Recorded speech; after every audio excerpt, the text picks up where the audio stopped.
Every week, I see comics boosting posts and wondering why they aren't selling more tickets to their shows. The reality is, meta ads aren't some magic bullet that will fix everything, and if you have a bad setup, you are just burning money. I'm Nick. I run ads for touring comedians and comedy clubs, and I'm here to tell you 5 things that you need to have in place before you ever spend $1 on meta ads. Now we're going to work backwards on these from 5 to 1, so let's get into it. Number 1 is the most important. Number 5, high quality clips of you doing stand-up, doing what you do best. Now, hopefully this one should go without saying, but let's say if you were to go to your partner's house to meet their parents for the first time, would you show up in like sweatpants and a daggy t-shirt and sort of ignore them?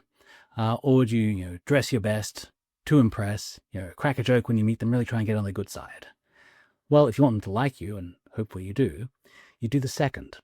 And that's what we're doing with these clips, because most of the time we're making a good first impression, or at least reintroducing ourselves to these people. So, what makes a good clip?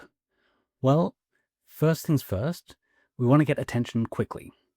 Now, you probably already have a bunch of bits, but if you have one that's like really long and meandering, even though the punchline is gold, the reality is they might not watch it all the way through.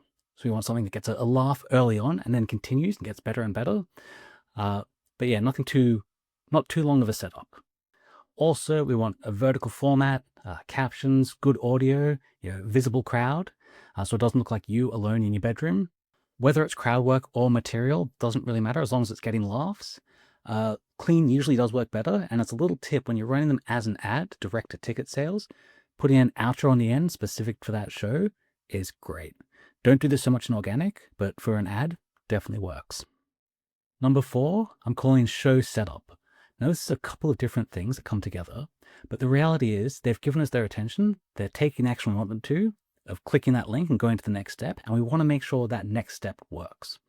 So we want to make sure that they've had enough time to actually buy a ticket. If you're sending them to the link and the show is in 20 minutes, it's too late.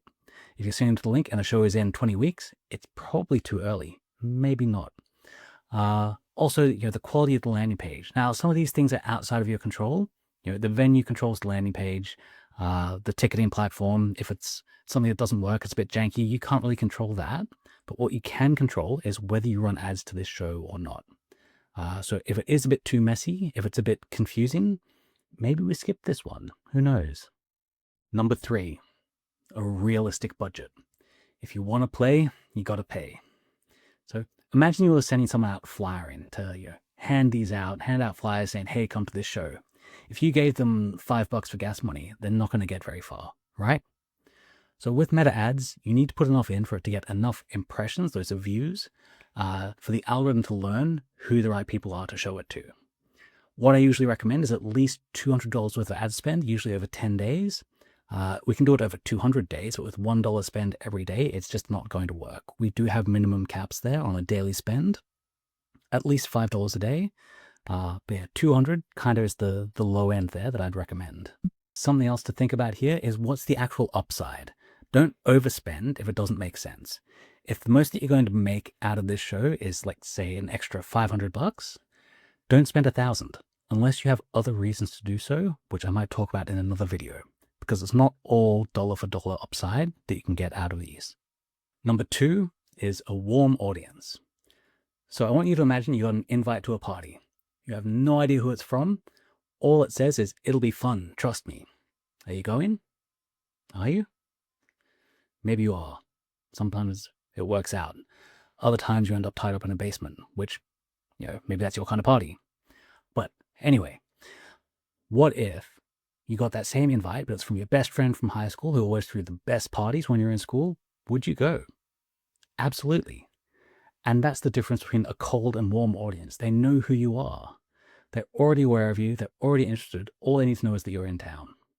So when it comes to ads and ticket sales, warm beats cold every time. Now, your warm audience is people who are following you or have liked, watched your videos, that sort of thing. And you can actually actively target them inside the meta ad platform. Cold traffic hardly ever converts without prior exposure, especially if you're just using poster image ads. But what you can do as part of the warm-up system is expose them to reels, not something gross, expose them to reels of you doing stand-up, and then sell them tickets after that. So you can bridge that gap, take them from cold to warm. And here we are at number one, the most important thing. And if you don't have this, don't run ads. This is the Meta Pixel, or the Conversions API. What I want you to think about, and maybe you actually did this, is back in 2020, did you do one of those Zoom shows where you were doing your thing, but you can't hear any laughter, you can't tell what's going on? That is what it's like for the Meta algorithm without the pixel.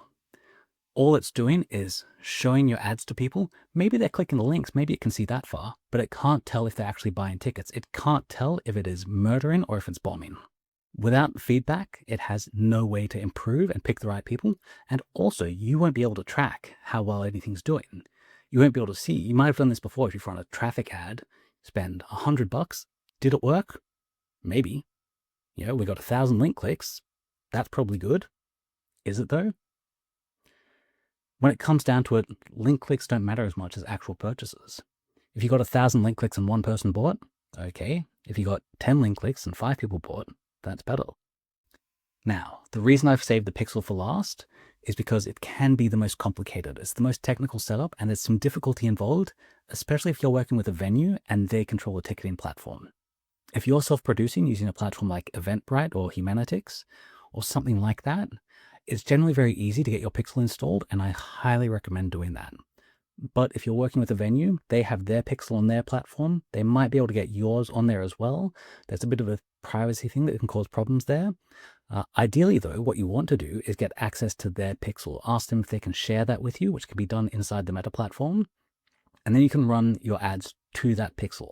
And it will already be seasoned. It already has some optimization built in of who are the people that buy tickets. But just remember, without that Pixel, Meta's flying blind. There's no real way to tell what's going on. So you're better off not spending money if you can't track it. So those are all 5. Did any of them surprise you? They didn't surprise me, but I wrote the list. But if you can get these 5 things right, ads stop being a gamble. But without even just one of them, you might be burning money on Meta. So I hope you enjoyed this. Like, share, subscribe, all this good stuff. I'll be dropping new videos all the time with more info on promo, running Meta ads, and how to get more people buying tickets to your shows. See you later.